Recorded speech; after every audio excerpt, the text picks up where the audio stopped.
Mas então, Ian, a nível de equipamento, assim, dica de local e equipamento, o que você pode dar aqui pra gente aqui? Então, de equipamento, basicamente aqui no Brasil a gente tem a Lognator, né, que tem umas câmeras muito boas, resistentes, bastante.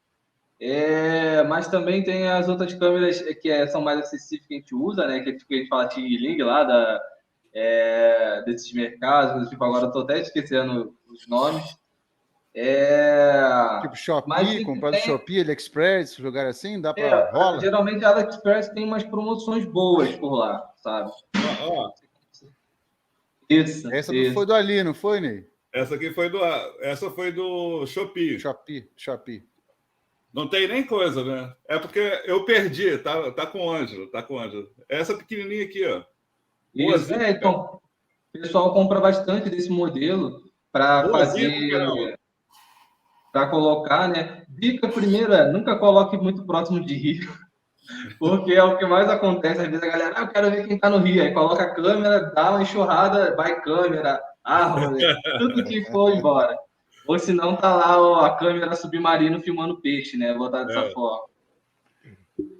Existe. Essa é a primeira de todas, acho que é a mais essencial. E de resto, sim, por exemplo, se você coloca, você tem a trilha, né, um caminho reto na trilha, nunca colocar exatamente tão paralelo à trilha, né, colocar ela dentro, sei lá, num ângulo sei lá, 30 e seguisse o caminho, sabe? Em vez de você colocar paralelo ou de frente, de fato, para a trilha, colocar ela de lado, mas que pegue ali ao longo da trilha. Para ver o bicho vindo ou indo, no caso, não é isso? E não Isso. de frente, E tipo aí, assim, a câmera tá aqui, aí o bicho só passa assim, ó. Pum. Não, é para você ver ele vindo ou indo, no caso, entendi. isso. Porque, assim, às vezes o pessoal bota muito de lado, aí você só pega o dorso do bicho, ou só pega a ponta da cauda, aí você nem sabe que fato que bicho é, né? Por exemplo, para felino e até mesmo para canídeo, dependendo do lugar, a gente usa muito, tipo, o rosto, o formato do rosto, a separação das pintas, o tamanho da cauda, a mancha da cauda, o tamanho da pata em relação ao resto do membro, né? E aí você vai utilizando todas essas características para saber exatamente que bicho é aquele, né? E às vezes também até o jeito de andar, por exemplo, se o cara coloca muito alto, aí pega só a parte da linha das costas e você não sabe como que o bicho está andando, qual é a característica a mais.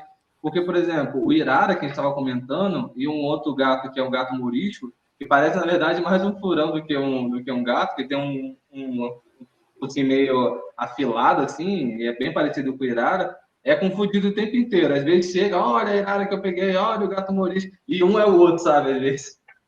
É o que mais Entendi. acontece. Bom, essa E, ideia de posicionamento é interessante, hein? e a outra coisa, assim, depende muito do organismo que você vai trabalhar. Por exemplo, se você quiser pegar um bicho de médio e grande porte, aí você coloca ele aí acima de uns 30, 40 centímetros do chão, por exemplo. E depende muito do nível do chão também, né?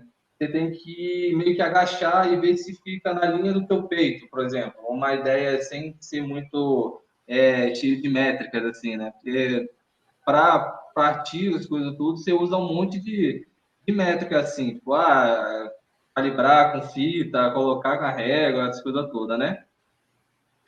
E sendo assim mais amador de certa forma, a gente tem essas dicas. Você senta e vê na linha do seu peito ali, você consegue pegar os bichos passando, né? E aí, se o bicho for menor, você até pode colocar nessa mesma altura, só que você, em vez de direcionar ela, tipo, igual ela tá assim, você coloca ela mais para baixo, tipo assim. E aí você consegue ver os outros organismos menores, né? Tipo, roedor, marsupial e afins. E a questão da câmera, tipo, você coloca ela assim de lado, né? Para algumas vezes na trilha. A ideia é colocar ela sempre assim, aí como se a trilha seguisse esse caminho para lá, sabe? Era mais ou menos isso. Até lembrei de usar o celular como exemplo para isso. Show. Bacana. Pô, só aí, viu? Só nessas suas dicas aí eu já peguei vários bisus. Realmente eu cometi esse erro de colocar, mais uma vez, de botar ela para ver a trilha. E aí, no caso, assim, lá em Saltarejo, a única coisa que passou uma vez foi um lagarto, e eu perdi nesse coisa que você falou.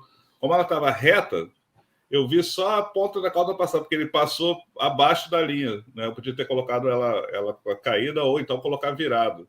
Pássaro acaba vendo, assim, desce aquela asa branca, pombo, desce. Às vezes sabiá, porque quando eu fiz isso eu botei uma banana para poder chamar a atenção. Aí foi. Mas por causa da posição eu não peguei mais. Sim. Uma outra dica também é, por exemplo, se você tiver muito grama, né, mato de grande, assim, muito na frente da câmera, ela vai ficar disparando várias vezes, né? A gente comete muito esses erros, tanto que até mesmo eu fico brincando com meus amigos que eu tenho uma pasta lá chamada de plantas dançando, né? Que é só aquela planta balançando na frente da câmera. E aí a gente acaba, é sempre bom dar uma limpada dessa forma, né? Tipo, dar uma cortada nelas e tal, ou colocar mais pro canto, assim, tipo, tirar da frente, né, da lente, para não ficar disparando várias vezes e consumir teu cartão, essas coisas do tipo. Sim. E também tentar entender como é a umidade do local, né? Tem câmera que é mais tolerante, tem outras que são menos, aí você vai adequando isso da melhor forma. Cada local tem uma demanda diferente, né? Era sobre isso que eu ia perguntar, Ian, se existia essa diferença de equipamento, né? Para montanha de altitude, área mais úmida, área mais seca. Pode dar algumas dicas aí, cara? Então, tem geralmente. Na verdade, a gente pega a câmera que mais dura em umidade, porque eu acho que é o maior problema, né? É o que entra mofo na lente, é o que estoura a bateria ou pilha. E assim, para altitude, não tem bem uma regra assim, tipo, de como que seria, né? Porque assim, se ela durar bastante em umidade, em grandes umidades, e provavelmente nas montanhas de médio, alto e grandes altitudes ela vai durar igual, sabe?